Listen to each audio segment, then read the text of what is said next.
Okay, welcome everybody. We are going to get started. Content moderation and the Constitution, the Supreme Court social media cases. That is our topic today. I will be moderating our discussion with three wonderful panelists who I will introduce momentarily. First, a couple of brief preliminaries. This is an online CLE session. We are recording it in addition to you all here in the room. And for those who have been to online recorded CLE sessions, you will know what I'm about to say. The first of our magic passwords for today, it is platform. So my duty there has been discharged. At least we've got two more coming up over the course of the program. We are joined today by three panelists to talk about the Supreme Court's recent Supreme Court social media and First Amendment related cases. Sandra Gonzalez-Bayon is the Carolyn Marvin Professor of Communication in the Annenberg School of Communication and Director of the Center for Information Networks and Democracy. She also has a secondary appointment in the Department of Sociology. I'm going by my list. Sandra is sitting in the center. So this does not correspond well, but Sandra is in the center. At the far end, we have Amanda Shaynor, Assistant Professor of Legal Studies and Business Ethics, and I always get my tongue twisted up with this next bit, the Walpole Family Faculty Scholar Awardin. I think I did that right. Amanda teaches and writes about constitutional law, particularly freedom of speech, and her research explores the changing meaning of the First Amendment and the forces that affect it, democratic theory, liberalism and equality, and the intersection of constitutional law and economic life. Much like the Supreme Court, considering those issues these days. And Professor Christopher Yu from here at the law school is the John H. Chestnut Professor of Law, Communication, and Computer and Information Science, as well as the founding director for the Center for Technology, Innovation, and Competition, our sponsor for this event. Okay, so I'm going to start with a little bit of brief background. Then we're going to spend some time discussing each of the three, I'll say, sets of cases. It's actually 4 cases that we're looking at today, getting into some of the legal issues and just getting the background out there, and then we'll open up the discussion to our research and the bigger picture social issues, societal issues, trends going on in these cases, and whether we'll have free speech in another year or so. With that, and towards the end, the last 30 minutes or so, we'll definitely open the floor to questions and discussion. So, AI generated background image. Thank you, Dolly, for that. So, I will stand up briefly. There are, as I said, 3 cases that we're going to be looking at, or 3 oral arguments, I'll say, that we're looking at today. The first 2, which were argued about 2 weeks ago, I guess late February, we generally refer to as the net choice cases. Net choice is one of the petitioners in one and one of the respondents in the other. We'll get into that a little bit more. It's procedurally quite important for the case. So Net Choice v. Paxton and Moody v. Net Choice is the first of the 3 cases. Linkey v. Freed. This case was argued in the fall, and the Supreme Court decided it on March 15th, so just about over a week ago. So that case has been decided, and the third case is Murthy v. Missouri, which started out life as Murthy v. Biden, and when it went up to the court on cert, it was Missouri v. Biden. It was Murthy v. Missouri, Murthy the Surgeon General. So what are these 3 cases about? Well, First Amendment and social media. So the net choice cases, can platforms be required to host all user speech on equal terms? That's a very quick overview. We'll get into it in a bit more depth. But basically, if you are Twitter, can you treat different users' speech differently than other users' speech? Or to use the, I'll say vernacular, though it's actually statutory language, can you censor certain users for their speech? Limke v. Fried, can government officials block users' social media comments? So this was in the news a whole lot when it was actually developing news a couple years ago. If you're a public official, can you start blocking users on Facebook or on Twitter if you don't like their comments? Someone is criticizing your policies. Can you say, I don't like you, you're blocked? Or as a government official, can you no longer do that? And third, Murthy v. Missouri, can government officials pressure platforms to take down user content? If I am the Surgeon General and I see, let's say, vaccine skepticism being posted on Twitter, can I call up Elon Musk and say, hey, Elon, my good friend, I don't like this post. I think you should take it down, and if you don't, we're going to revoke Section 230 or launch an FBI investigation or maybe call up the SEC. Can I do that? Or does that violate the First Amendment? So 3 different sets of issues, 3 sets of cases, all relating to this general question of First Amendment and social media. So we're going to go in this order. We'll start with NetChoice v. Paxton, the NetChoice cases, and a brief capsule summary of what's going on here. Texas and Florida each separately adopted laws. In Texas, it was HB 20. In Florida, it was SB 7072. And by and large, they're trying to do the same thing. Large social media platforms, so not all social media platforms, but platforms over a certain dollar value in market cap or with a certain number of monthly users, are largely prohibited from censoring user speech. There are differences between the laws that we can get into if we need to, but that's the basic idea. 2 trade groups, NetChoice and CCIA, brought suits challenging these cases in the respective states with different outcomes. So one of these was in the 11th Circuit, one of these was in the 5th Circuit. The 5th Circuit Court of Appeals ultimately said, yeah, these laws are unconstitutional. We reject the idea that corporations have a freewheeling First Amendment right to censor what people say. And the opinion also framed this somewhat as being about users' rights more than platforms' rights. So I, as a user, have a right to communicate on this platform, and if Elon Musk is censoring my speech, that's violating my First Amendment right. 5th Circuit view. 11th Circuit enjoins the Florida law, and it says that the entire bill was motivated by the state's viewpoint-based purpose to defend conservative speech from perceived liberal big tech bias.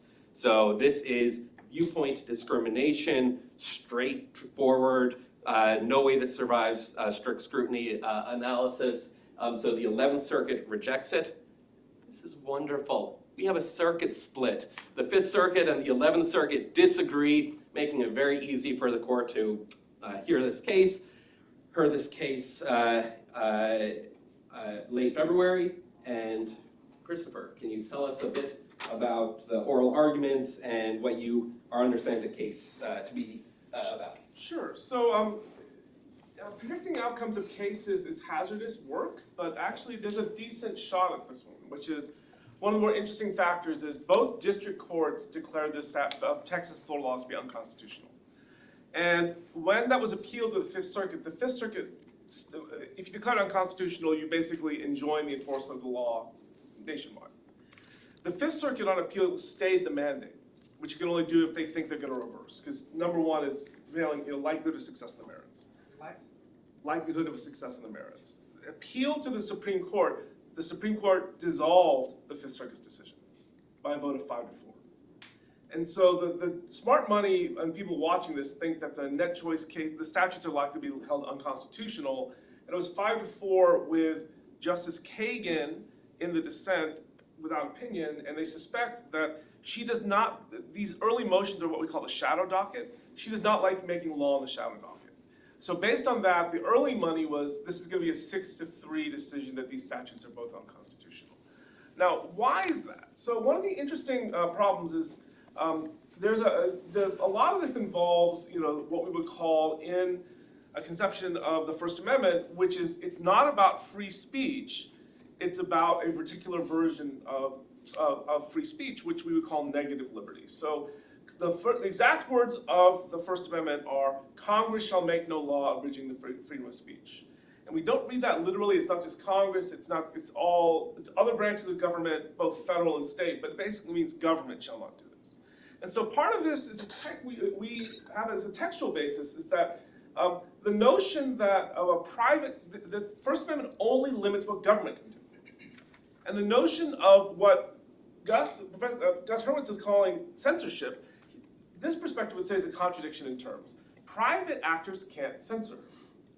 Only government censors. Only government is capable of violating the First Amendment, and this is what is enshrined in what we call the state action doctrine. That is, the First Amendment is a limitation on government action, not private action. And it's based on a conception of liberty of that it is there to protect you to be free from government interference. It's called what we call negative liberty. It's be free from some sort of action. There is a different version of this, which is called positive liberty, which is not just the right to be free from government interference, it's the right to have meaningful free speech, and under that view, would be able to regulate any actor who interferes with that. And what you'll see here is actually a serious consideration back in the 60s and 70s, particularly in the broadcast television cases, where we thought about, and there was a major movement to asking, should we get rid of the state action doctrine? And there were many people who thought that, for example, newspapers historically, when they were natural monopolies and they were the only real source of news, and then television for a while, maybe we should be concerned about the decisions they're making in queuing and adjusting speech. And in a series of decisions around CBS, they basically said no. They said, in fact, the First Amendment establishes the one actor who cannot be the editor, and that's the government. And so they reaffirmed the idea that it really only limits state government and governmental action. And they said, it's not that newspapers don't voice their own views, they have their own biases, they have their own discrimination. But their basic conclusion was, yes, but the cure would be worse than the disease. Which is if you then step in with law to fix these private problems, you're now authorizing the government to determine what orthodox speech is. And I always think about, there's a scholar named Vince Blasi who thinks about the First Amendment from a pathological perspective. He'd say that when you have to think about this, think about the worst possible government you can think of in power. That's what the First Amendment's for. And to guard against the really, really bad times. And so the question becomes, we saw this move towards the idea of applying free speech principles against the social media companies. And we decided not to do it in the 1970s. There's a whole series of cases since then that have said no. And what's fascinating to me is the DC Circuit had a decision where they looked at all the social media companies and they said, they brought a challenge almost exactly like this. They said, they're not state actors, the First Amendment doesn't bind them, and they got rid of the case. And when Justice Thomas concurred in one of the cases that actually is the precursor to Linke up here, he was making an argument about the central issue, one of the central issues in this case, which is the states declared it to be, the social media companies to be common carriers. And he said, he was trying to bolster that argument, but in the process he said, that DC Circuit decision saying social media companies are not state actors, so they're not bound by the First Amendment, he agreed with that 100%. So this whole state action doctrine does not really seem to be in play. And if the First Amendment only applies to governmental restrictions of speech, you're kind of done here. And in fact, the second case in this line that's hugely important is a case called Tornillo, Miami Herald versus Tornillo, which was decided in 1974, where the state of Florida, again, put a statute saying newspapers have to give a right of reply to candidates who are criticized or who are not endorsed. In other words, they put a statutory requirement to put balance on, bipartisan balance on it, and it was declared to be unconstitutional. Because newspapers have to exercise their own editorial judgment about what to include. And short of that, and any interference with that by the government, even in the name of balance, is not permissible. And that's sort of the same arguments that apply here. There's two enormous exceptions to this rule.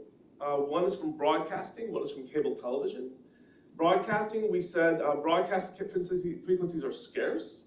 And it's interesting, this has engendered enormous criticism because they're saying everything's scarce. And a lot of people, and even the Supreme Court in later decisions, said, this is kind of a suspect argument. But more importantly for the internet, they then said in a later case, Reno versus ACLU in 1997, in any event, that argument does not apply to the internet. The internet is not scarce. And in the cable cases, they said there's a single actor with a finger on a button who can silence people with a flick of a switch. What they sometimes call the bottleneck theory or the gatekeeper theory. But they made at the same time very clear when they made that decision, they reaffirmed Tornillo, even though newspapers were often natural monopolies at the time. So the point that we're making is an economic monopoly control of it is not sufficient to bring you outside the scope of the First Amendment, this exception to the Tornillo approach. It has to be a physical monopoly of a single connection. And the cases that have looked at this since have said, that's not the case here. There is no actor like that in the internet who can silence you. And so the general perception has been that this would not really work.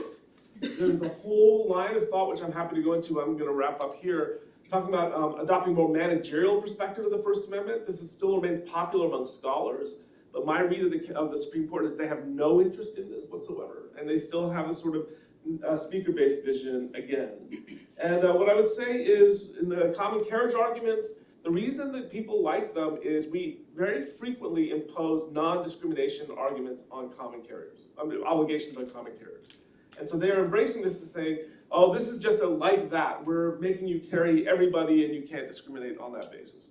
Well, I would say there's two problems with this. One is that if you look at the definition of common carriage, it basically says that if a common carrier is someone who holds himself out as serving all comers. Having held yourself out as serving everybody, all the law would be doing is make you serve everybody. So in some ways, this is like an anti-fraud provision. Like if you make a promise, you have to honor it. But more importantly, there's actually no coercive element, because if you don't want to be bound by that, simply don't offer to carry everybody. And the way it's always been understood is that this is sort of an intelligence test. If you want to get out of this, just change your terms of service and say, we're going to edit who we're going to see who can go on and who can't. And what you'll see then is, if that's the case, that there's a whole lot of cases that say common carriers still have First Amendment rights if they want to exercise that editorial discretion. But more importantly, there's a whole bunch of other cases that say, if people attribute the decisions of who to carry or not to carry to the platform, then they are effectively speakers. And this is the really pleasant, what we call the public accommodations cases.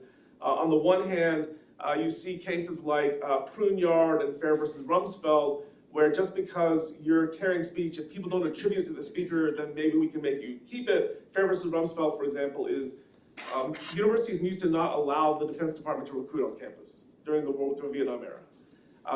The federal government passed an amendment saying they have to. And that's in a sense forcing who you have to allow to come on campus and endorse and speak. And they said if people don't perceive that as an endorsement by the university, that's okay. But on the other hand, Boy Scouts versus Dale and Hurley, the parade case, say that if they do attribute it, then it is a First Amendment problem to force them to do it. And in this case, everyone is blaming the social media companies for these decisions and is clearly attributing it to them. That's the entire point of all the cases. So I don't know that they can get out of it that easily. Long story, but how long you wanted to know. Well, we will have more time to get into more details. Professor Schoenhauer or González Bayón, do either of you want to add anything at this time? I would be delighted to. So first, I apologize. I have a cough. I kind of sound like Darth Vader. But this is such a fascinating set of cases, and I'll say there's many, many different things that we can and should talk about. I just want to flag a few of them in addition to the great introduction that Professor Yu gave. So one thing, particularly because I see a bunch of my students high in here, I'll say if you're interested in a master class in how to be an amazing oral advocate, Paul Clement in these cases, he argued both cases on behalf of the platforms, and he was just perfect, like absolutely stellar. I also agree that it's pretty clear, and the money was on even before the cases were argued, that the state's laws are going to go down in whole or in part. And the whole or in part actually ends up being very important. That's for a couple reasons. In general, like Professor Yu said, the First Amendment only applies against governments, not against private actors. And the sort of like theory of these laws in both Florida and Texas was that actually these platforms are so powerful that the First Amendment or First Amendment principles should apply to them, meaning they shouldn't be able to discriminate against some people's speech versus other people's speech. And the particular concern was that the sort of like liberal tech tycoons are censoring the speech of conservatives in ways that, you know, sort of like really do shape our public discourse. So, that said, because the First Amendment applies against the government, not against private actors, it seemed like the good money, at least insofar as this court does seem to want to keep that distinction, particularly insofar as it's an important distinction that protects private property rights in our information economy, that probably these laws, which require essentially that they don't discriminate against different posts or different people, which would mean in practical terms that the platforms would be swamped with, you know, porn and spam and a lot of hateful things that would make them both terrible cesspits, but also much less profitable to the corporations. Okay, so one, I think that definitely Professor Yu is right that the laws are going to go down in whole or in part. You should listen to Clement. In addition, this whole or in part question is really important. So the Net Choice, which is the sort of like is a and CTIA, these are trade groups essentially of the platforms. Okay, they brought facial challenges to knock down the laws. Okay, but facial challenges generally the petitioner is going to have to show that there isn't sort of like any significant legitimate sweep, constitutional sweep of the laws. And these laws are super, super broad. It's not even clear what all they hit, but this means that the question is like, in fact, should the court strike down the law in whole, facially, these laws in whole? Because certainly there's a bunch of really clear applications to which are unconstitutional. Or should it do something else, and this was the focus of most of the argument, to try to, I don't know, kick it back to one of the state courts for an interpretation? Should it just write an opinion that says these are, you know, we don't strike them down facially, however, these applications are clearly unconstitutional, okay? So let me give you some examples from that because I think it helps to clarify what I'm talking about. So I'll also say the new justices made a big difference on the court. So if you watch the court's internet cases, you see Justice Elena Kagan, for example, has said we're not the like, you know, sharpest 9 people thinking about the internet, okay? But especially, I would say, Justice Barrett appears to like know her way around some social media platforms and ask some questions, for example, what about DMs, okay, which she called a DM, okay, I think really interesting, okay, but also, so for example, should we think about direct messaging or Gmail more like the cable providers, okay, and Turner, so that we don't want Gmail to randomly delete some of our emails because they don't like them, or our DMs, as Justice Barrett said. What about Amazon or Etsy? We also learned in this argument that Justice Sotomayor likes Etsy. Fascinating, okay? And you might think that Amazon and Etsy look more like ordinary brick and mortar stores to which public accommodations and anti-discrimination laws can apply, right? And so if that's the case, doesn't it seem maybe fine that at least to some degree, these laws could apply non-discrimination principles to the things that look more like ordinary stores? Also kind of similar, what about things like Uber? Uber, you think too, probably could have a public accommodations requirement similar to the ones that apply to, you know, Amtrak or what have you. Okay, so one of the big questions here then is like how to characterize what the social media platforms are doing in a case that involves, or cases that involve all like manner of platforms that do all manner of different things. And so it's hard, and it was hard in the argument for the justices to get a hold really exactly even what they were talking about or debating. So should we think about, you know, social media platforms more like the New York Times that has a lot of editorial discretion? Should we think of them more like a dumb pipe? Should we think about this like a train or a regular retail space? I'll say too, and maybe we can talk about this, but like, I'll flag that this also means, particularly the public accommodations set of ideas, that intersects with other really high-profile cases and hard questions that the court has been dealing with over the last several years, including in 303 Creative, the case about whether or not a wedding website company would sell wedding websites to gay couples, a case called Fulton against City of Philadelphia, which involved whether or not the City of Philadelphia could apply a non-discrimination principle in the provision of foster care placements, and Masterpiece Cake Shop, which involved, again, a baker like 303 Creative that didn't want to sell a cake to a gay couple.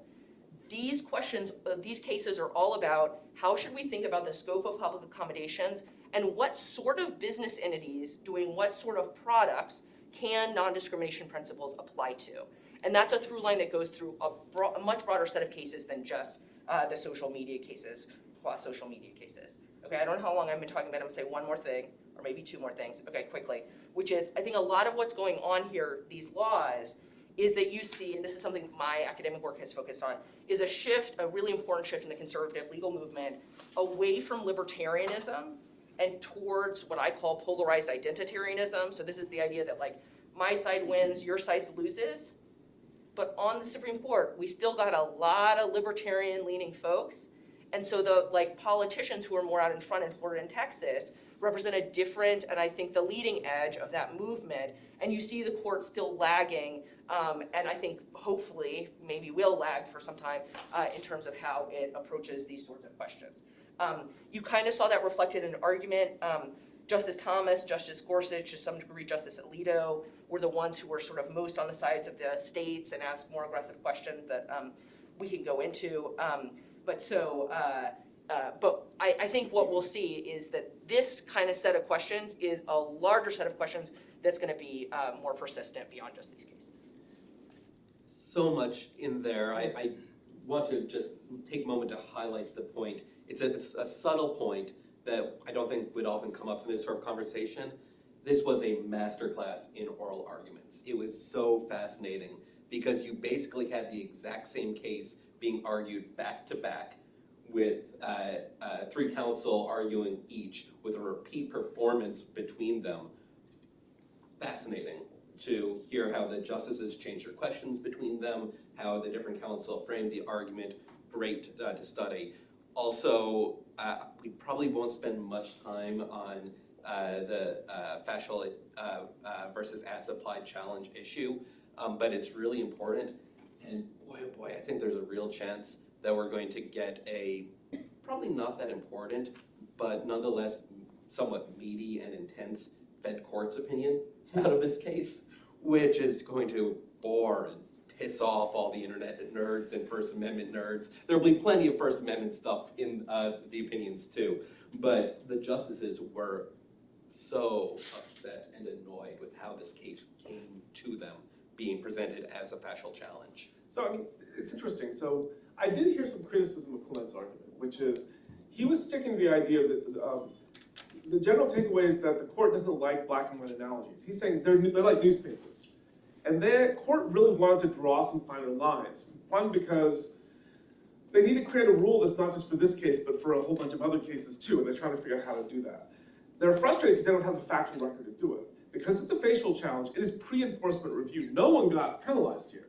And it's an interesting, you have to then show that it can't be applied constitutionally in any case. Then we don't need to wait for the enforcement case because it'll all be unconstitutional. That's what it requires. And that's a hard general line to do, but more importantly, they were visibly upset to have to decide this in very abstract ways without having a real understanding of how this would apply. So I am an empirical researcher. I have to say I was upset too by the generalities in these arguments. I'm going to offer a different approach. I guess that's why I was invited, because I care less about principles and I care more about empirical realities. And the one takeaway for me of the nature of these arguments is that the lack of specificity, right, and in the discussions. And I think the parties, but also the justices are all guilty of this. And how bad the metaphors are, really. I mean, a lot of metaphors were used, and I think none of those metaphors is going to work because none of those metaphors reflect the complexity of the issues at hand, right? And so I think that basic terms like platforms or content moderation are not properly defined in these arguments. Why should there be a size threshold when it comes to identifying which are the relevant platforms, right? I mean, Etsy has an algorithm that shows you some things and not others. And this is sort of irrespective of the functionalities that these platforms create, right?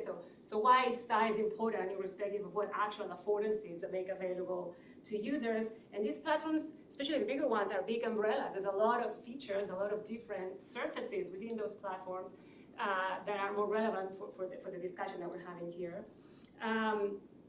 If only certain affordances or functionalities within these platforms should be regulated, right?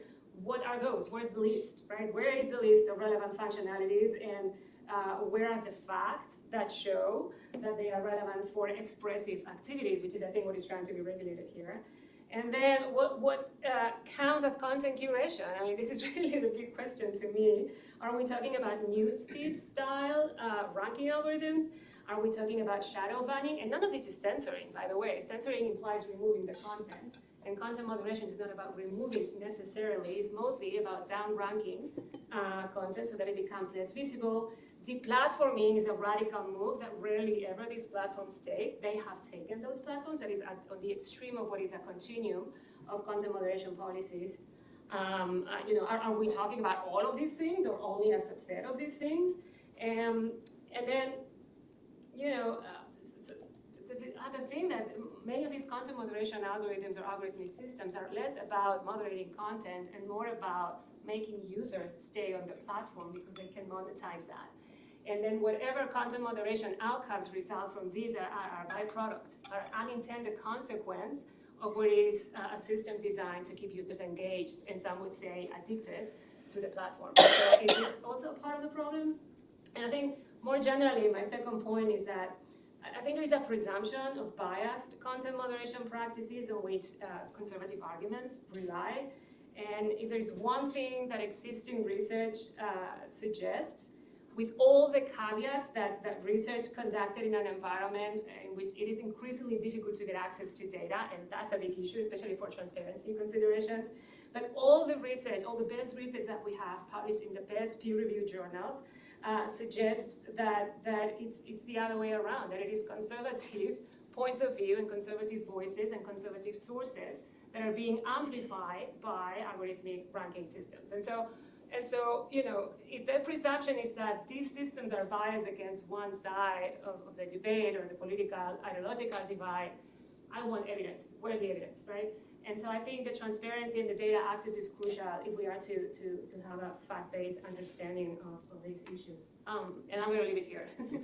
It's really fascinating. I'm glad that you brought up some of the specific terms, because you use the terms censoring and deplatforming and shadow banning, and this sounds like just popular discourse sort of terms. These terms are actually in the Florida statute. They're not. Some of them aren't defined in the statute. Some of them are attempted to be defined in the statute. It's a really weird statute to read. It's illegal to shadow ban. Huh. That's interesting. Before we move on to the next two cases, I want to follow up on this this thread and this question of empirical data, and ask. Let us say, I won't touch on the empirical side of things because that's not my world, but let us say that it is unquestionably, empirically, provably true that these platforms don't care anything about the politics of any of this speech. They care about money. And they have realized the best way for us to make money is for us to be as polarizing and polarized as possible. So, and that is bad for society. We can empirically say this is bad for society. Does the First Amendment allow us to do anything? Or what can we do in response to these platforms if their successful business model is let's ruin democracy? Anyone want to touch that? So I think under Orthodox First Amendment doctrine, the answer is the law can't do anything about it. Is that the one actor who can't edit, you can't fix it. And So there's a study done by Kathleen Hall Jameson, who is at the Edinburgh Public Policy Center. And she gave out a wonderful study that said the best cure to biased news, to fake news biased in one direction, is not the truth. It's fake news biased in the other direction. And I tell this to my friends who are scholars, and they say, that's the most depressing thing I've heard of. Because we have this faith that the truth will win out. And that's an empirical claim that may or may not actually be true. And there's no reason we should just assume that it's going to be true. And if the problem then is, oh, if they're lying, therefore that justifies us to lie, if you're purely outcome-based. And in general, what the the First Amendment says is that we're not going to let the government arbite, either arbiter of what that is.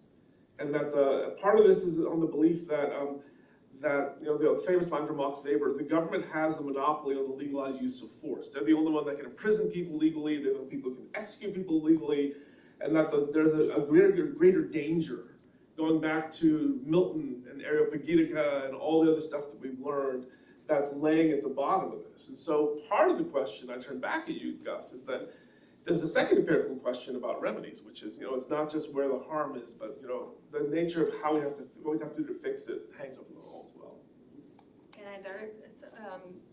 So that's depressing. I don't necessarily agree, though. I mean, I think it's about the architecture, right? It's about how these platforms are designed and the norms that are kind of encouraged to thrive in those information ecosystems. And I think Reddit is a great example of a social media site where like 10 years ago, it was comparable to 4chan and other toxic corners of the web. And now it's a great example of success story in terms of content moderation. And I think one of the key parameters that make it so is that it's decentralized, right? And so for those of you who are not familiar, Reddit is organized around subreddits, which are communities of interest. Every subreddit has moderators, and each subreddit is a community on its own in terms of the norms that regulate interactions within those communities. And of course, there was also a little bit of aggressiveness top down. There was a decision to shut down subreddits that were doing obnoxious things or in which obnoxious things were being said. And the leadership within Reddit was relentless in shutting those down. And then they encouraged the moderators, they decentralized the decision making, and then they gave tools and encouraged the moderators to instill norms aligned with the principles. And Facebook Meta is a completely different reality. And X now, they are centralized, they have centralized the content moderation decisions.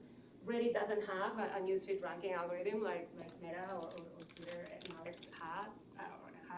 And so I think those are decisions of design, right? How do you design platforms? And the fact is, a platform like Facebook, you have groups, pages, users. Groups that are supposed to emulate subreddits, but you also have pages which are broadcasting mechanisms equivalent to what happened, to how X operates, and then you have the user networks that you don't have on Reddit. And so again, these are complex systems, but I think we have learned a few lessons, and we can learn more lessons if we had access to data. We could learn so much more in terms of how you design those environments for successful content moderation in this case, but healthier interactions and healthier democratic practices, right? I think I'm more optimistic for that reason. We have reasons to be optimistic, essentially. So I think this is far and away the most important question that all of us should be asking, which is both a legal question and not at all a legal question. So I have a bunch of different thoughts, and I'll say a few. One that's involved in this case, which I didn't say before, it's really interesting. So the case actually involved two questions. One was this requirement to carry all conduct, which is in both laws. And another was about disclosures. And I think the disclosures question raises really much harder First Amendment issues, but also goes to how much are we gonna know even about what happens to our speech online and what the processes are, and how much is the First Amendment gonna allow any types of governments, these or others, to disclose that kind of thing. I'll also say I think there's a bunch of other things that could be done. I think that there's a lot of questions about how can we fund local journalism. Also, how can we fund alternatives to platforms that have algorithms that do this kind of polarizing things. We may have new tech, right? 45 seconds ago, there was only Facebook, and now I bet a lot of you don't even engage with Facebook, right? and I think AI in particular, I think it's hard to say what's gonna happen. I do think that there's like a human problem that we all find things more interesting if they are unexpected, and unexpected things are oftentimes extreme or scary or contrary to our beliefs. But there's a bunch of questions too about like, could there be liability for some forms of architecture? And we're gonna talk about this maybe, but like from tort, are there some kinds of parts of architecture that we should think about not as speech or as speech? And do we have the right rules for the First Amendment, right? Should lies about elections, for example, be considered protected speech? Or should we be treating the algorithms not as like political speech, but as something else? I think there's a lot of open doctrinal questions which might actually create some space for some more other things. And there's a lot of really interesting things happening in terms of the world. Like, MIT now does like, ethics training for programmers and this type of thing, so that we have, and people have proposed like bills of rights for users. The idea being that like maybe we should have sort of like, we should change norms, not just sort of like legal rules about what the platforms do and what their incentives are. So I'm so delighted that you're here, Sandra, because before she was telling me she's been on the faculty for 10 years at Penn. This is the first time she's been in law school. That's a problem. That's a problem, right? Yeah. That's a problem. So so one of the things I love, there's a lot of assumptions we have about social media, and your work punctures them. I mean, much as it would be easy if we could blame all the problems with our politics on Elon Musk and Mark Zuckerberg. It would make us feel a lot better. But a lot of your work shows that, in fact, certainly in the 2016 election, that actually wasn't that influential in terms of the total amount. And so it's just very easy to scapegoat things, especially because by doing that, you don't have to deal with the real problems. And unfortunately, the real problems were a lot with conventional media and how they covered things which would require them to deal with problems they really don't want to address. The stuff about architecture, I had a wonderful experience in January. I was at a conference where a student came up to me and said, I was in your class. And I said, oh, that's interesting. And it turns out she's the CEO of a new social media platform called Blue Sky. And she's an Penn alumnus, and it's a decentralized system. But there was a time, even in that design, where she had to deplatform. And she said, I don't feel good about it, because I'm not going to be CEO of this platform forever, and you got to be able to trust whoever's sitting in that chair. So as much as we have architecture, in the end there's some governance stuff that kicks in at the end. That's actually very, very hard. And ultimately we have to trust people in the end.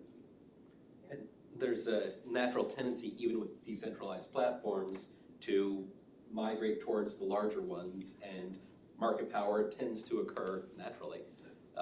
But we should bring in a couple more of the other two cases, and Professor Shaner, I'll introduce these and then hand them to you to offer some color on them. So the first of the other two cases is Linkey v. Freed. I gave you most of the facts of this case previously. Freed was appointed to be city manager of a town in Michigan, had a private Facebook page which he'd used for many years, and he became a public official. He said, I'm a public official on the page, continued to post it primarily for private content, family updates, stuff like that, but also some news. Hey, there's a snowstorm coming. We're putting in place the option A city plowing plan next Wednesday, or whatever. Stuff like that would be posted. And Linkey didn't like the city's COVID policies, was mad about COVID stuff, was posting a lot of COVID-related stuff, and Freed said, no, I don't like your comments. I'm deleting them. Kept posting them. I'm blocking you from posting. And Linkey sued, saying, you're a public official. This is a public forum. First Amendment says you can't shut me out of this public forum.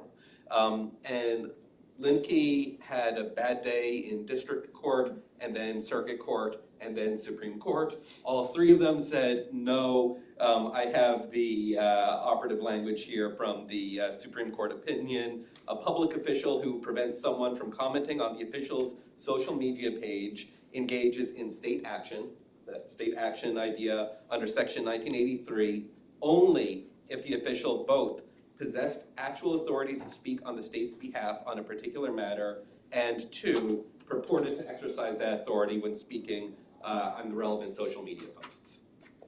That wasn't the case here, so the case is dismissed. Second and last of the trilogy that we are looking at, Murthy v. Missouri, has not been decided yet, was argued just a few days ago.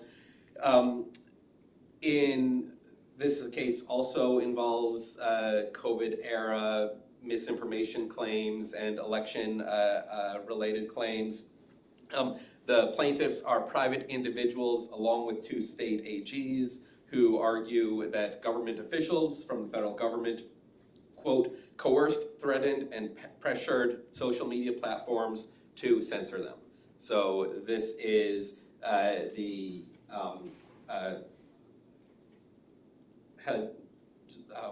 just blanked on the word. Surgeon General. The Surgeon General calls up Twitter and says, hey, we've got concerns about some information. We think you should take it down. The government argues that they only sought to mitigate hazards of online misinformation by calling attention to content that violated the platform's own policies. So, hey, Twitter, you have something that in your policies that say you'll take down this sort of information. We're just letting you know that information that you've said you think is problematic is there. Exercise your own policies.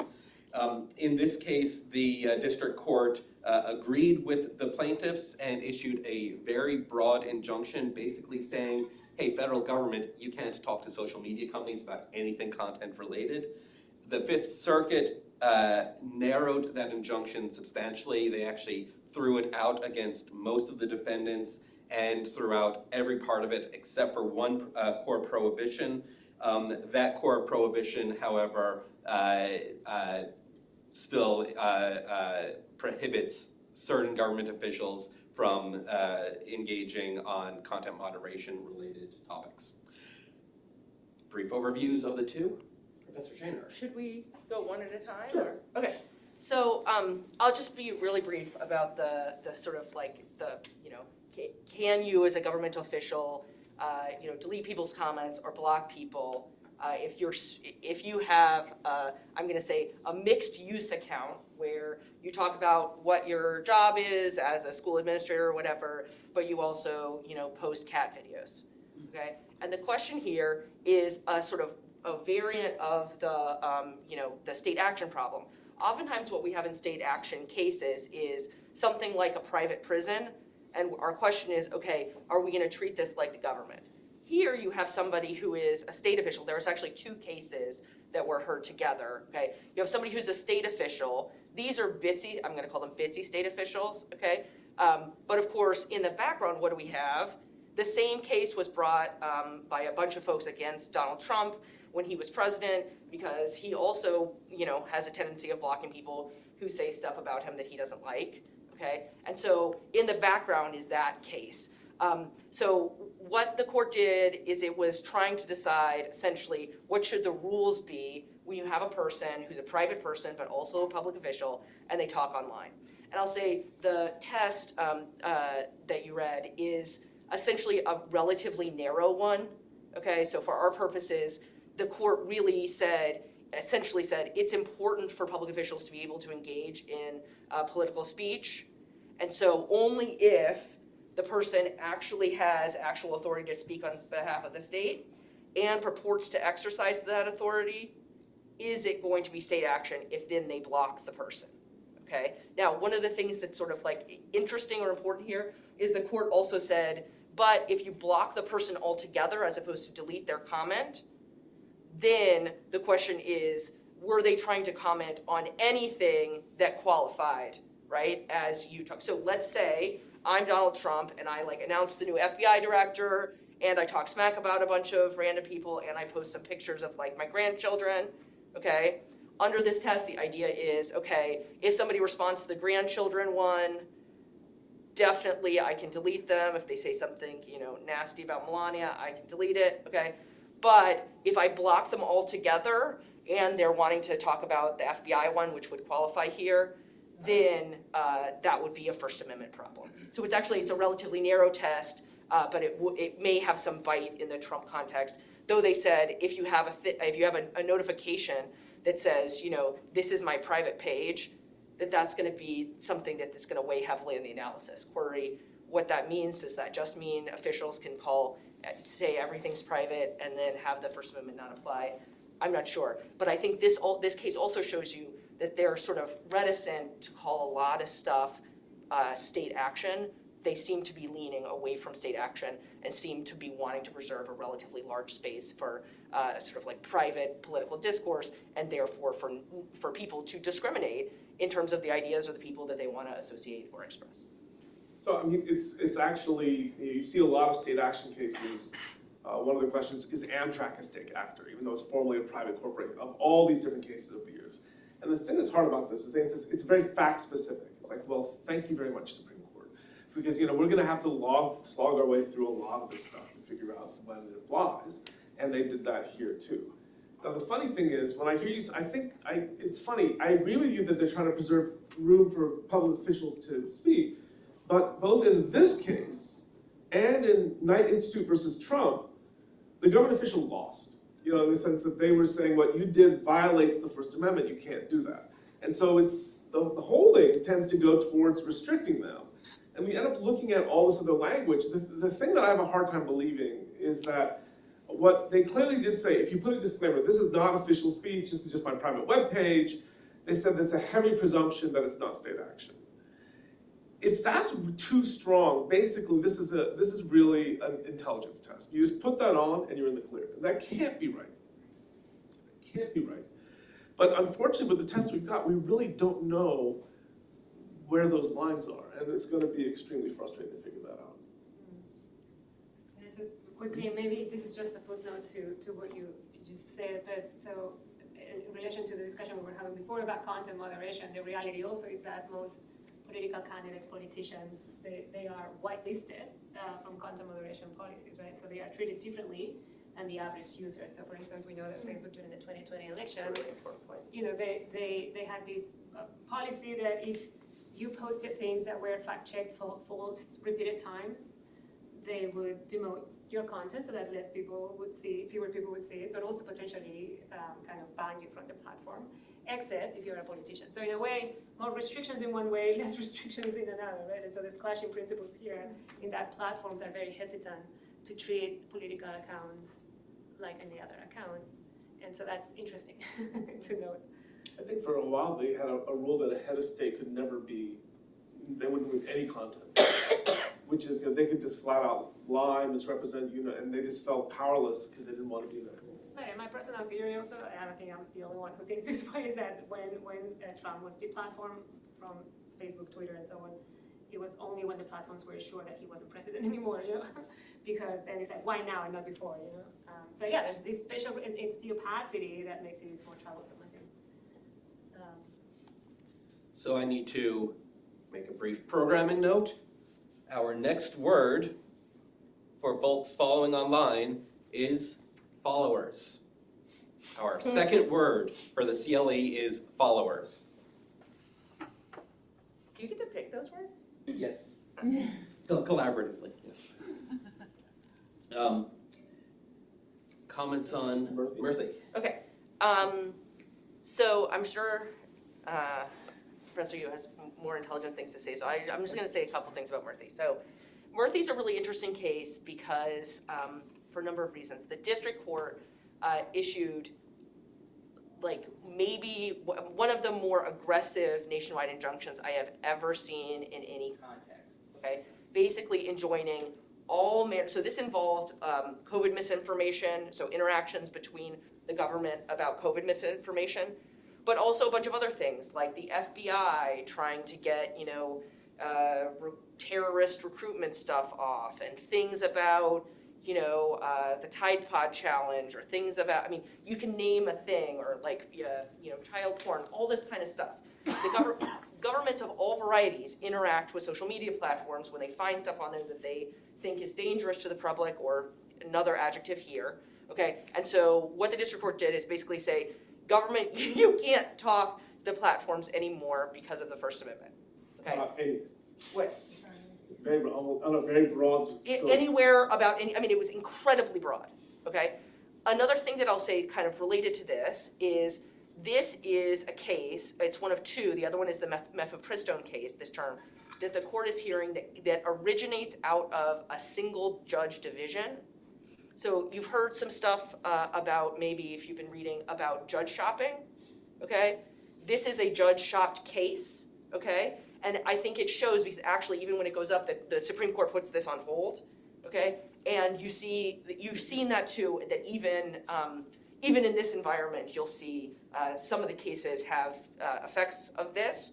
And you'll note that the Judicial Conference actually just passed a policy to try to reduce this type of thing.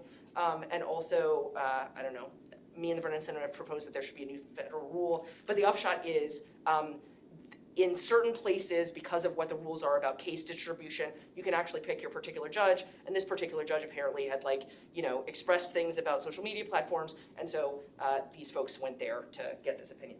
Okay, so really broad injunction goes up. This case is actually argued at the same time as a case about the NRA, and you're like, what do these things have to do with each other? Okay, so this is how. So the state of New York, their financial folks, had tried to get third-party banks and insurance companies not to do business with the NRA. This is called jawboning, or the sort of idea of it is, when is it not okay under the First Amendment for a government to go to a third party to try to affect somebody else's speech or association? And what becomes apparent, if you listen to the two arguments back to back, is the Supreme Court is very skeptical of the idea that in Murphy, that in fact governments should, basically they think the government should have wide latitude to engage with the social media platforms and encourage them, including with colorful language, aggressive colorful language. Brett Kavanaugh was like, I've been in the White House and I've yelled at people in the media before. Are you saying that that's unconstitutional? Okay. Clearly, it seems that the court is much more concerned. This has some, national security spice in there as well. The court seems loath to say that the government can't yell at the social media platforms, one, in Murphy.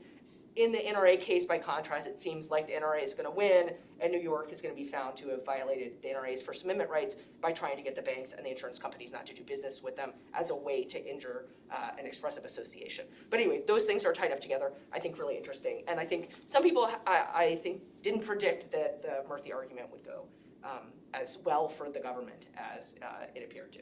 It was really another case study in arguments, in this case, bad oral argument. I feel a little bad about saying that perhaps, but it was pretty brutal at times, and I don't think that the State Attorney General Counsel was well prepared to respond to many of the questions. They rarely are. I mean, if you look at the consensus is the worst advocates at the Supreme Court level are state attorneys general. They're just, because they're largely political and they want to argue for their state, and they're not necessarily professional appellate advocates. It's funny, I mean, there is a clear thread in the Murphy argument that they're not going to, the government, you have to be able to talk to people. There has to be limits too. We have a jurisprudence on this. It's sort of like, nice law school you have here. Hate to see something happen to it. I mean, there's at some point, you got a problem. But the other thing that came up in the case is there's a chance that they may dump this on standing. So the Attorney General of Missouri, this is one of, I think, 26 cases he's filed because he doesn't like the Biden administration. And the interesting question is he suffered enough injury to be able to represent them? And it's possible we may see them just dump the whole thing. I mean, just sidestep the whole issue. You never know. It was rolling around in there. So I'm starting to see some hands going up. So, okay, we're going to open the floor to questions. If you fail to ask questions, I will continue to ask questions of my own. So this is your chance to content moderate me. Is there a relationship between characterizing the social media platforms as common carriers or not versus and the Section 230 classifications of the liability protection classifications? Is there a relationship? Well, formally, no. So the classifications under the Section 230 are interactive computer surface and internet content provider, and they don't map on perfectly. And the funny thing is, there's two ways you can think about common carriage. One is there's sometimes they're statutorily defined, in which case the government just tells you who they are and they make a list. In which case the government action is pretty clear. There's also a common law definition. From a First Amendment standpoint, I don't think any of that makes any difference at all. Because the First Amendment is really about the restrictions on speech and what you call it or what restrictions apply. There is a professor at Chicago named Genevieve Lakier who's trying to make an argument of what she calls quasi-common carriers. It's actually not her term, she just picks it up. And saying that we should treat the First Amendment differently as applies to quasi-common carriers. I'm sorry, I don't understand the argument. You know, the First Amendment should apply based on the restrictions you're putting on someone's speech, and I don't care what label you give them, it shouldn't make any difference at all.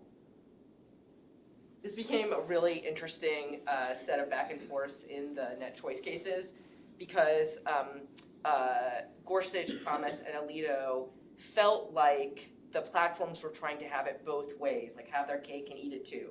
They were trying to say, this is not our speech under 230, so 230 gives them immunity for publishing other people's speech. And then they were trying to say, but this really, all of this is our speech and protected by the First Amendment in the net choice cases.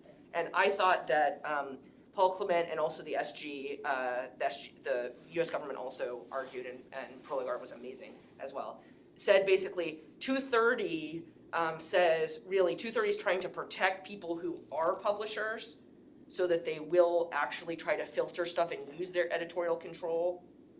So that shows you that we are publishers, so it's not inconsistent with our First Amendment, this is our speech argument, but the reverse, Congress actually had recognized that we're publishers, that we're speakers when we're gonna publish this type of stuff, and so it's trying to give us immunity. And I thought that was, I thought that was a strong counter argument, but I think you're picking up on something real there. I find myself persuaded by the first point you made.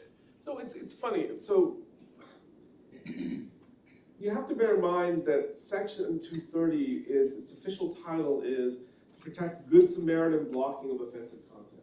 So the clear overall structure is to allow people to exercise some degree of editorial discretion over a channel without losing their immunity. And so from that perspective, there's actually nothing inconsistent with someone exercising, saying, it's my speech, I'm throwing some people off for various reasons, and for Section 230 purposes, I'm still immune, and saying it's my speech for First Amendment purposes. That's actually logically consistent. Now, the hard part about this, that was the original target for Section 230. That's what's in what we call 230C2, one provision. They also have another provision called C1, which is the blanket immunity provision. And they said, basically the complaint is, they were trying to kill a fly with a sledgehammer, something that's much broader than what they needed, and we have to sort of deal with this ever since. And so that's where most of the fight's involved. But as a strict matter, there's nothing inconsistent, and to me, a statutory analysis about what the scope of the statute is and the constitutional analysis of what's permitted are logically distinct. And the fact that you're exercising editorial discretion under Section 230, certainly if you're taking off offensive, lascivious, lewd, I can't remember the whole list, speech, there's no conflict at all.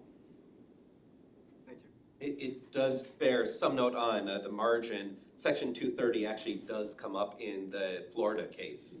There's a preemption question that the lower courts had considered, whether Section 230 preempts some of the state statutes. So that's also in the mix, but it doesn't go to the meaty substance of the common carriage questions. So just as a little sideline, I mean, Section 230 comes from the first major Telecom Reform Act in 96, since 1934. And it was an afterthought done on the floor. It was considered to be trivial. And it turns out all the big things we thought were doing that act don't matter. And there's just a handful of little things that still do. But despite that fact, the Supreme Court has never had a Section 230 case, ever. And we're going on 30 years. They had one set up last year called Gonzalez versus Google, and they ducked. And they didn't address the Section 230 issue. And even these cases are probably speaking not Section 230 cases. We still won't, at the end of this term, have a proper Section 230 case. And it's really weird. Lots of questions. Okay, let's go 1, 2, 3. That's the order I saw the hands. Was that it? I was hoping you could elaborate a little bit more about the standing discussion in Murthy. Was that your question too? Because it seems like there was quite a switcheroo on some justices who historically want a narrow standing doctrine where all of a sudden much more open to expanding it, and then also vice versa. And I'm wondering if we can reconcile that, these what seem like inconsistent positions, and then also maybe just whether in these First Amendment cases or social media cases is a broad standing doctrine or a narrow, which one's better?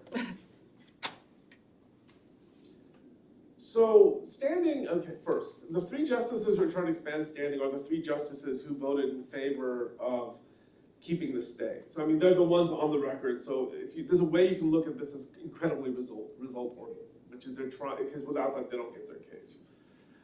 They are traditionally the ones that have taken a much more restrained vision of standing, basically limited to injury in fact and what's sufficient to do this. And it'd be an interesting set of problems to do that.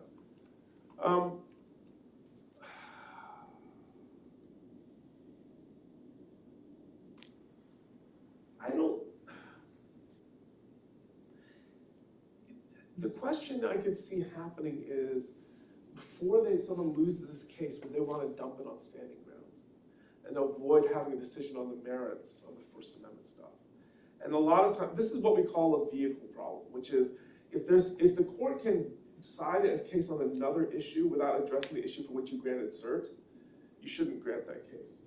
Because you can actually end up with a fragmented majority who may run off and say, oh, the temptation to say there's no standing here is if they're going to lose. And I've seen that happen. It does happen. So I find myself trying to figure out this, where the bodies are buried. Then trying to figure out how this works, and I can see it happening. Sometimes where you sit depends on where you stand, standing. One of the things that's interesting about, like I said, this is one of the judge shopping cases, is a lot of the question then was like, in the oral argument was, how much deference do we have to give to the district court opinion as to a finding of fact about the standing question, right? So it's sort of like they're mixed up together. There's a whole jurisprudence on what we call jurisdictional facts. And they clearly get some degree more scrutiny up at the higher levels than just straight fact finding, but how much we don't know. I'll also say kind of on the earlier comment, I do think that this set of cases, the Google v. Gonzalez and Tomna cases, the 230 cases, the early from last term that the court also kind of punted on, and then the way that these cases look like they're gonna go, in a lot of contexts, this court is like aggressively leaning in. And in this context, it seems like it's being a lot more cautious and a lot more concerned about doing things that are gonna significantly overturn, what expected outcomes are and business models. And sort of, I think that they're worried they're gonna ruin the internet. And you can see that in a bunch of contexts. Do you think that that concern, if we get this wrong, we will ruin the internet? And if you listen to NetChoice and CCIA, that is what they're saying is at stake. If you get this wrong, Your Honors, the internet as we know it is gone. Do you think that that is a animating concern for them? I think it's a concern, but I think that they should be less worried about it. I mean, they might ruin the internet, they might ruin a lot of things, but that's because they're gonna make, in my view, bad opinions, or make bad decisions. But like, for example, in the NetChoice cases, this is not gonna take down Facebook, they're just gonna geofence Texas and Florida, and then people are gonna be upset that they don't get Facebook, and then they're gonna rescind the law. So I don't know. I'm interested in whether, I wanna know what you think. Well, I mean, I think ruining the internet is another one of those big broad statements. I don't think that's gonna happen, but I think this may be creating the incentives for platforms to drop certain types of content, which will result in a sort of, if we think of this whole process about protecting democracy or something, and then, you create incentives for platforms to suddenly drop everything and maybe consider problematic content from a political standpoint, then, I think that the end result is gonna be everybody's going to be worse off because this public agora of sorts will be shut down. Maybe not Facebook completely. The marketplace may still be there. I don't know. And so I think it may be actually creating the incentives to achieve the opposite of what this whole process is supposed to be protecting.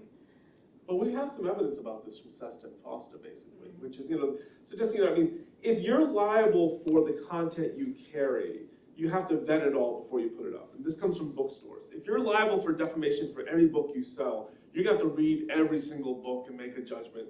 And if it's controversial at all, just not carry it. And in fact, you'll carry a lot less. And so the notion that we have, if you're just a distributor of other people's content, you don't have defamation liability, but if you're a publisher, that is, you're more active, you can. And so we have one piece of data. I was actually, Amanda and Pastor Shane expressed some skepticism. I think the companies, maybe they're more robust. As the Section 230 was done when they were very young, they needed this immunity. Maybe this is not true anymore. What we found is we do have one amendment to Section 230. It's called, I can't remember what it is, Stop Online Sex Trafficking Act, SESTA. Anyway, they basically said there's no Section 230 immunity for advertisements for prostitution. And you can imagine you put that up for a vote in Congress, who's going to vote for aiding and comforting purveyors of prostitution? It's just not going to happen.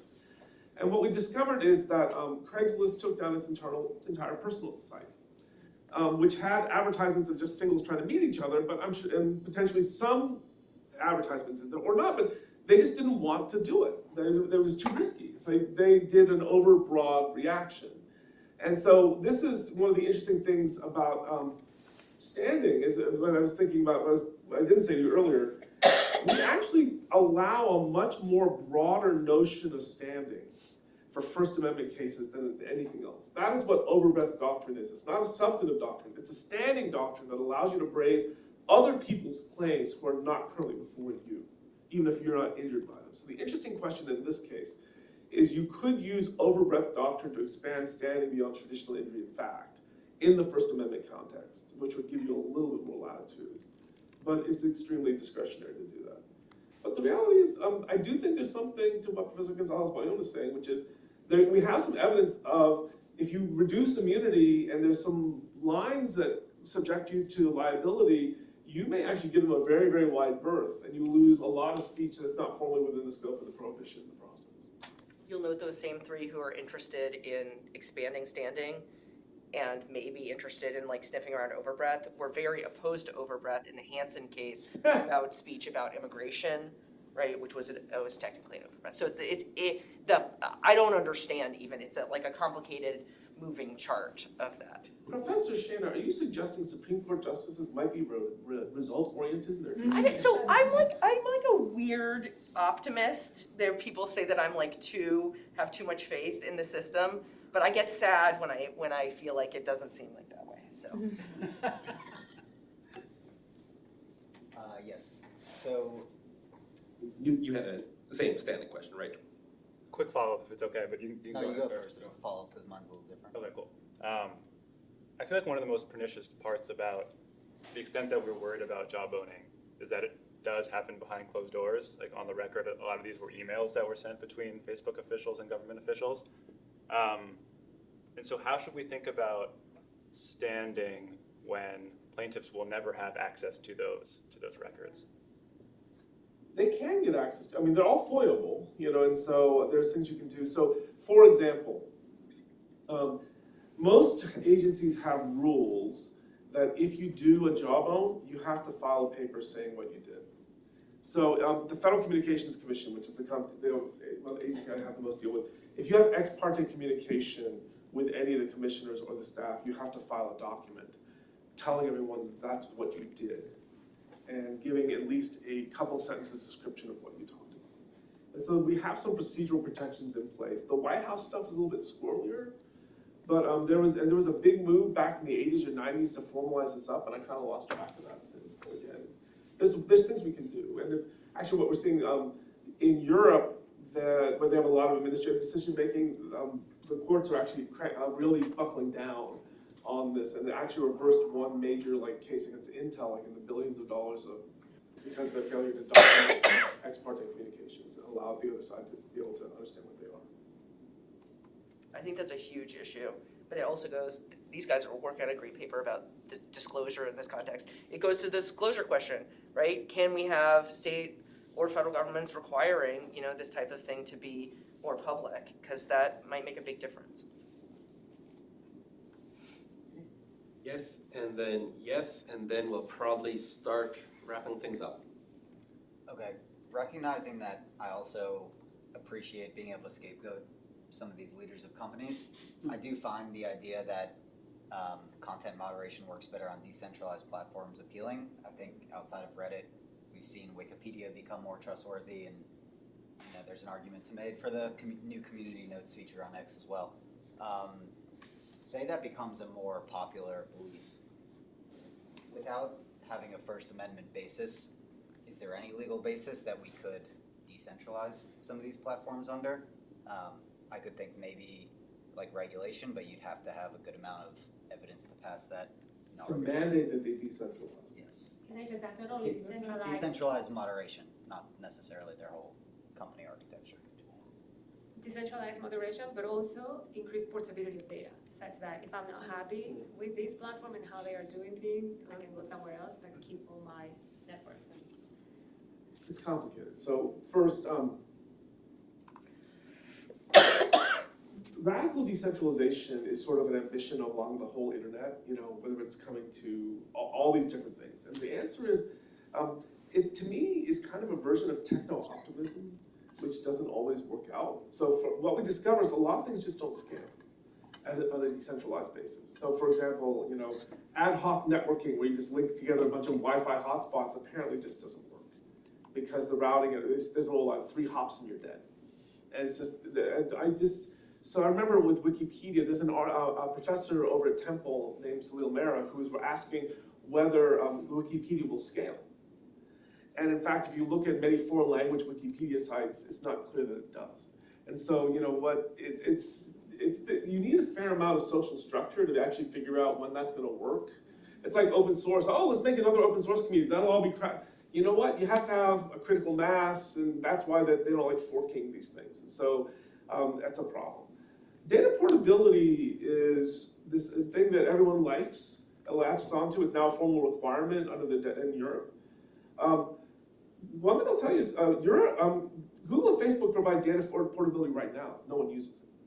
And in fact, the Open Banking Initiative in the UK, they mandate it, no one's using it. So one problem is, you can port the data, but if it's in a different format, it doesn't matter. And unless we're gonna have government standardized formats, which go straight to functionality, and reconfiguring data is extremely expensive, who's gonna bear those costs and which way you go becomes incredibly difficult. And the other thing I'd say is, the other problem we have is privacy, which is if you can port your data in a world where most of our privacy protections are contractual, you have no primitive contract with the recipient of the data. And you have a problem, and something that's done largely for competition purposes or these other reasons actually can create enormous data protection problems at the same time. So I'll actually add something on the UK open banking example. The latest data actually does suggest that some people are using it. Hey, good for them. But generally, it is exacerbating the existing issues that they put the rules in place in order to try and accommodate. So there are a couple of new loan products, for instance, and they are making it easier for people who already had easy time getting loans to get more loans, but not anyone else. So understanding the effects, it goes back to the point I made earlier that centralization and scale, we tend towards that. The Mark Andreessens of the world, they're all about Web 3.0. Let's re-decentralize. And I say re-decentralize because Web 1.0 was entirely decentralized. And no one likes Web 2.0, the current web, because we've centralized into these mega platforms, so let's explode it and decentralize it with all these new technologies. And guess what Web 4.0 will be? We will recreate the centralized system because users prefer centralized platforms, and there are efficiencies to operating the system in this way. And then we'll get Web 5.0, don't worry, we'll re-decentralize again. We have a few minutes left, and you had a question, I think, right? But I think, yeah, I'm more optimistic. I'm with you. I think that also we should continue this conversation. And I think a lot of those things would be constitutional. Like a lot of antitrust things would be constitutional. Whether on something targeted just at moderation, I think probably wouldn't be, but I think there would be legal ways, there would be constitutional ways to do something like that. Whether or not it's prudent or not, I don't know, but I do think it would be constitutional in a bunch of contexts. Unless it really affects speech. Yeah, but that's what I'm saying. I don't think something that's just like you have to break up content moderation, but I do think that there could be ways that you could get at a similar result, probably by way of antitrust laws or other things, and privacy laws too. I'll say this is like a big shout out for the need for federal privacy legislation, which we don't have and we desperately need. But forcing someone to federate their content moderation editorial judgments could be hard. Because you're actually then going to substantively change what the editorial judgments are in other Yeah, that's what I'm saying. I don't think you could just say you have to like disaggregate your content moderation, but I do think that you could do some things about what your corporate structure is, how big you are, a bunch of things that may tend to support disaggregated content moderation as well. Just on another note, but was just curious, you all mentioned that attorneys general tend to be some of the worst arguers before the Supreme Court, particularly because they're so politically motivated to just kind of go with the state's position. I was just curious, why do you think attorney general or solicitors general aren't more involved in crafting laws, especially with the net choice cases, and saying to legislators and to governors, you know, look, this is not going to be defensible, this is clearly crafted in an unconstitutional way, why don't you change it like this and this and this to make it at least slightly more defensible? Why do you think they don't get more involved in that process? Because they're not, we don't select them to be good at that. They're politicians and administrators. Okay, but think of attorneys general that we have, federal U.S. attorneys general. They're generally not that involved in legislative drafting. It's just, they've got to run the FBI, they've got to run all the litigating divisions, and in fact, you generally have the attorney general is a political outward-facing job, and the deputy attorney general is the person that really runs the agency below them, and they've got this whole thing. And we pick attorneys general for reasons that have nothing to do with whether they're A, good advocates in court, or B, effective legislators. They're done for they're often elected in states. And so we have specialized, increasingly at state levels, solicitors general who argue the cases, and they tend to be much, much better at it, including there's a recent grad who's 2 years out, who's assistant solicitor general in Alabama. So if this is something you want to do, it's a real possibility. But the reality is if the attorney general then says, I want to argue that case, you're kind of done. You know, I mean, they're the boss's boss. They're going to argue the case. And they often, for political reasons, would like to do so, even though they're not the right person to do it. You would do the world a service if you could convince a lot of the states to use real appellate counsel, because there's a lot of bad law. I mean, I can think, off the top of my head, I think over half a dozen arguments that probably aren't going to affect the outcome of an important constitutional case, but may affect how it's written in ways that are going to have long shadows because of who argues the case. And it's hard. It's hard. So it's important. Advocacy is important. Become good lawyers. Okay, we are just about at the end. I'm going to give folks online our last word, and then I'm going to ask everyone a final question to wrap things up. For folks online, our final word is school. So you now have all three words, and I can't tell you what the first two were because that would be cheating. Are there any online questions? What's that? Are there any online questions? So our last question. Thinking ahead to the fall semester and next academic year, how do you think these cases, whatever the outcome might be, might affect how you teach the materials that you teach?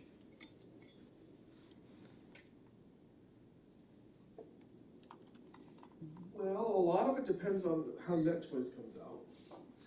If net choice comes out the way we think, it will reaffirm many, many decades of libertarian-oriented First Amendment. And we've had some pretty nasty cases come up, you know, where if they were going to swerve, they had better cases than this. You know, there's a case called U.S. versus Stevens, which is about crush porn, which is, you know, people doing animal cruelty while talking dirty. It's not very attractive or anything, but they said this is just, it's speech, and just because you find it's offensive is not a justification for regulating it. And that's, if anything, that majority seems rock solid right now. If that goes the other way, I'm gonna have to completely change the way I teach everything. The Murthy case, probably not so much, and Linkey, it's sort of weird. We all thought public forum doctrine was dead. And here it is, it's walking around again, and it just, but it's the disclaimer stuff is there, and with the words heavy presumption. What I would say is if you're a lower court and the Supreme Court says a disclaimer creates a heavy presumption it's not state action, you're probably not gonna find very much to be state action. So I don't think that'll matter a lot. I think it's all about net choice. That's a funny question for me because I teach very different type of courses, but the one thing I always tell my students is that if you want to do empirical work in this area, it's extremely challenging because it's a moving target. And so if these cases result in greater transparency in terms of what we know about what the platforms do to moderate content, that would be great, because that's not stationary over time, right? And so the example that I always give now is during the 2020 elections, the break glass measures that Facebook launched and rolled back and then launched again at specific points in time that went above and beyond what the newsfeed algorithm usually does. And the only reason why we know about these measures is because of the January 6th House Committee report, which was leaked, and it had a specific timeline of when specifically these interventions happened. And so this is just the tip of the iceberg, right? And so I feel like, so transparency is everything. We don't have it in terms of data access, but at the very least, there should be some sort of documentation that is publicly available in terms of what these platforms do or don't do as policy, in terms of controlling the information flows on their networks, right? And so if we gain that, that's awesome. It would make our lives easier. I don't think it's going to change how I teach a whole lot. I mean, I think it may bear on a bunch of other things, but that's the thing that's interesting to me, is that the court is like seeming like it's going to maybe make less waves than it might. But then the question is like, is it going to make more waves somewhere else? Because it's sort of like being more cautious here is going to be more aggressive in other contexts, which I think we're going to see that particularly in like religion-related cases, maybe some in some like administrative law doctrine context. And I think the court may be leaning more into some other things rather than the First Amendment, whereas the last court, the Kennedy court, was very First Amendment aggressive. So, but we'll see. On that note, we are 1 minute, have 1 minute remaining. Any final thoughts before? I want to hear something from you about like how we can fix democracy. In 60 seconds? Yeah. Take 2 minutes. Yeah. I think I'm gonna, do what I always do, which is sort of, we need more data, we need more access, we need more regulation in allowing researchers to chart the territory, because we're trying to regulate something we don't understand. And so if we are to have evidence-based solutions to the problems of democracy, we need the evidence. I feel very bad speculating, but I think there's a lot of examples, and Wikipedia is one of them, right? The Wikimedia Foundation is doing a lot of work also in terms of trying to minimize the hallucinations of AI and but so there's a lot of good stuff happening that doesn't get so much praise as the bad stuff. But to me, the key is evidence and transparency, and this is the one bit that is very difficult to get, right? And to put an ad out, Penn is actually in the process of trying to become a thought leader in this exact area. We're finalizing a grant from the Knight Foundation to create a new initiative on media technology and society, explicitly charged with amplifying the great work we're doing here and providing a platform for empirical work about how digital media affect democratic decision making. And that is, to me, facts are wonderful things here. What I find is that they moderate arguments a lot, because when if you don't have facts, anything you can argue in theory is viable, and everything's arguable in theory, and so you end up with these very bomb-throwing, polarized-ish arguments. But then when you get facts, can really have a wonderful way of anchoring us and putting us in much more constructive ways. And we're determined to pull together regular events here and scholars across the school to try to make this as one, to do it not just to make Penn a thought leader, really to fill a need that we see in society that's not being filled right now. I think that Penn is uniquely well positioned to do. And on that note, thank you all for coming today. Thank you for joining us, and thank you for our panelists.